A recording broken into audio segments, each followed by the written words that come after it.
We're less than a week away before the Switch 2 Direct that will reveal what the new system will bring to us. And truth be told, I was hoping that Nintendo would bring in one more Switch 1 Direct to tide us over. Lo and behold, Nintendo threw a curveball in our faces, and we have what may be our final Nintendo Direct related to the system that started it all. So let's dive right in on the Switch 1 games that caught my attention one last time. First off, an old PlayStation 2 game from Atlus is getting remastered. Devil Summoner, Raidu Kuzunoha vs. the Soulless Army, now known as Raidu Remastered, Mystery of the Soulless Army. Due out on June 19th of this year, you play as Raidu Kuzunoha as you ally yourself with demons in the Taisho era, uncovering a mystery that unwinds through. I think the main reason why I love seeing remasters is that they help freshen up an old game that may have been forgotten and give it a new chance for a new audience, especially someone new to the Megami Tensei series. Second off, I've been paying attention to the Bandai Namco's Shadow Labyrinth, which reimagines the character of Pac-Man to something that's different. Yes, it features a maze for the player character to explore and ghosts to fend off. But it's still different in a way that makes me rather intrigued. Not excited or outraged. I mean, there are worse ways to reimagine this iconic video game mascot, like how Bomberman Act Zero watered down Bomberman of all characters. Anyway, this game is due out on July 18th of this year. Next up, does anyone remember the Patapon games from the PlayStation Portable and PlayStation 4? Well, Sony Interactive Entertainment has allowed Bandai Namco to port the first two Patapon games to the Nintendo Switch as Patapon 1 and 2 Replay. Due out on July 11th, you command a powerful drum to guide your troops into battle with the beats of Pata, Pon, Don, and Chaka. I still have my concerns for Sony porting everything outside their PlayStation ecosystem, but this looks like a nice compromise. I mean, it's not like Sony's gonna port Horizon Zero Dawn or God of War 2018 to the Switch 2. But the PlayStation Portable is not the only system that's being covered. Story of Seasons, Grand Bazaar is a remake of Harvest Moon Grand Bazaar for the Nintendo DS in 2008, courtesy of its original creators, Marvelous. Your goal in Grand Bazaar is to rebuild the marketplace back to its former glory, start up a farm, sell off your produce to various shoppers, and bring the soul of community back. Get ready to farm your way in this remake on August 27th. And you know what? We haven't had much news on Metroid Prime 4 Beyond. Due out later this year and set after the events of Metroid Prime 3 Corruption, you will take Samus Aran to the planet of Vuros. New psychic powers will enhance Samus' iconic Varia suit, changing the iconic bounty hunter in ways she didn't even imagine. Now, I heard rumors that this game will also be optimized for the Switch 2. I think when the Switch 2 Direct launches next week, we'll learn more about this. I kinda wish Metroid Prime 2 and 3 got a Switch release as well.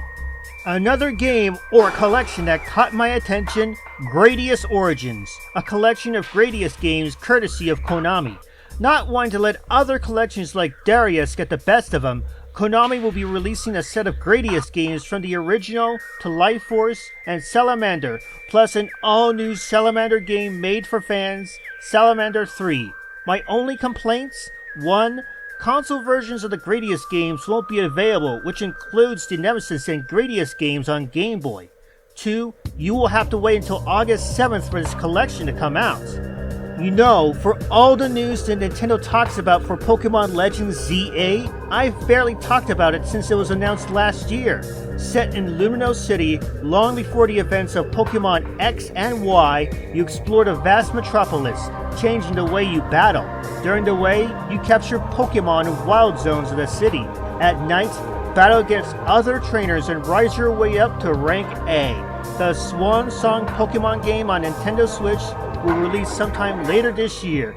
We definitely need more experimental Pokemon games like this. I just remembered that there is a new Rhythm Heaven game coming to Nintendo Switch in 2026 called Rhythm Heaven Groove.